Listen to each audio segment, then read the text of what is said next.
Mimi, you did schedule the appointment for 3, correct? Definitely. I scheduled it for 3 o'clock. It's only, well, wow, it's almost 10 minutes after. I'll try giving Mrs. Wilcox a call. Okay. See how far out she is.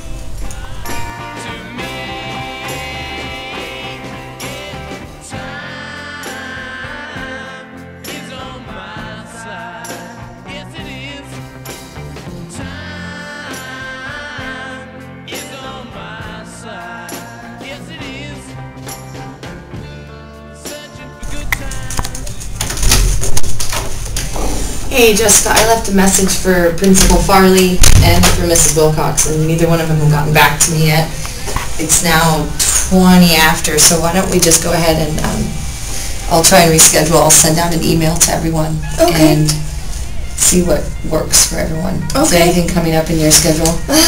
Pretty busy the next 2 weeks, but I'll be able to make some time. That'd be wonderful, because this is a very important issue to start discussing as soon as possible. Okay. Okay, so I'll send you an email. Okay, thank you. Sure.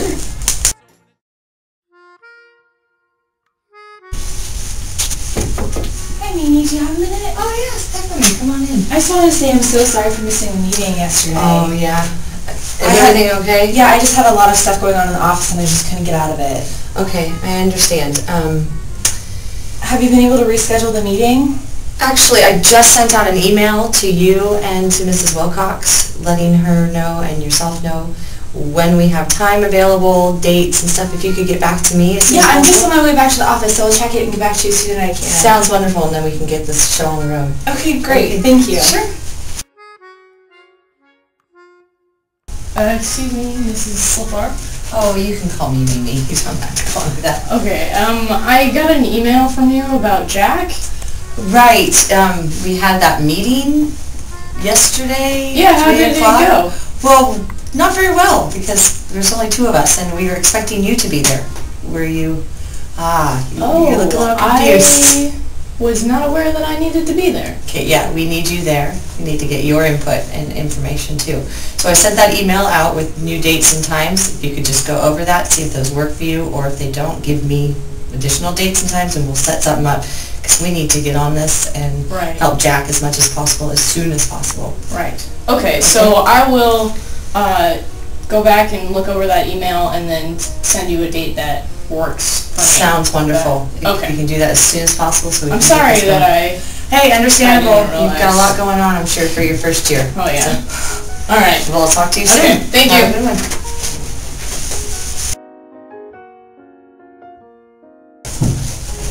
Thank you so much for meeting here today. Let's get everyone introduced. I'm Vice Principal Farley. This is the special education teacher, Mimi.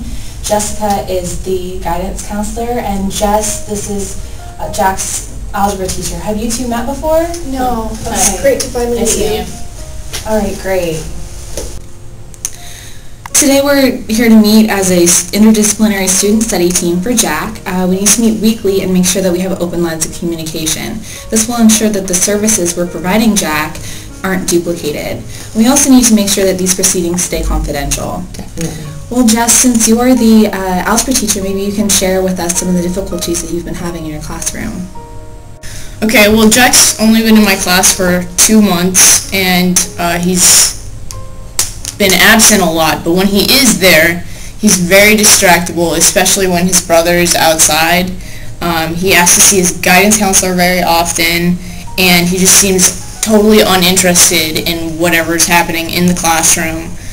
He speaks back often, he's very defiant, and he just shows up kind of like he just got out of bed and came to school. He doesn't have a backpack, he never has a pencil or paper, nothing. So Jess, let me just clarify some information, if that's okay. You said something about Drew, his brother, being outside.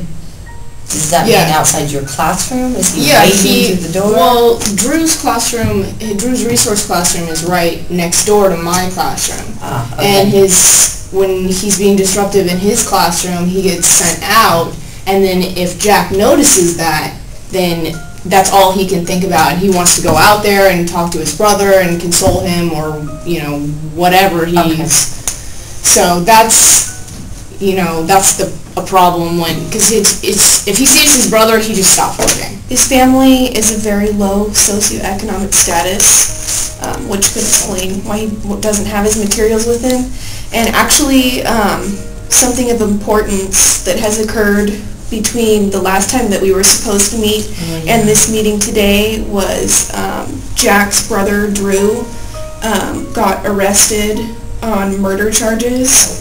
And his brother and him are very close, so this could cause his problems in class to escalate. So, Jessica, is there any way that you could shed some light on the relationship that Jack has with his brother Drew?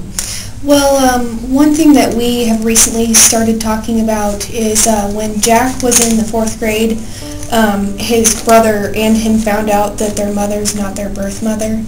And so this may account for why they're always checking in on each other and why they're really close. Okay. It's interesting that you bring up 4th grade because when I checked his cum file, I found that the majority of his offenses started around 4th grade. His behavior... 4th grade? 4th grade. Yeah. And there's really not much specific information regarding his offenses, but there is a lot of reports indicating him being non-compliant, use of profanity, tardy, skipping class, not being prepared. So there's an extensive discipline record for him. Meaning regarding his discipline, I actually had to suspend him for 4 days of in-school suspension and then 4 days of out-of-school suspension within the first 2 months of school. So he's been having these same behaviors from 4th grade until now in 9th grade. Yes. With no change. Has there been any other type of intervention or anything that... Like the only concerns that have been addressed are those that we've presented here today and the reason that we're meeting. So what's next? Yes, next we want Mimi to please take some observations within Jess's classroom. Okay. Jessica, if you could please contact the mother and see if she can make it to our next meeting, which is actually a week from today. And then Jess, if you could monitor specific behavior problems and intervention strategies, that'd be great. What's an intervention strategy? I have some free time tomorrow to consult with you. Would it be okay to meet after school tomorrow around 3-ish? Yeah, that'd be fine. Okay, wonderful. We'll meet tomorrow then. Okay. Okay, well great. Thank you so much for meeting here today, and we'll meet back here next week, same time. Okay, thank you. Thanks.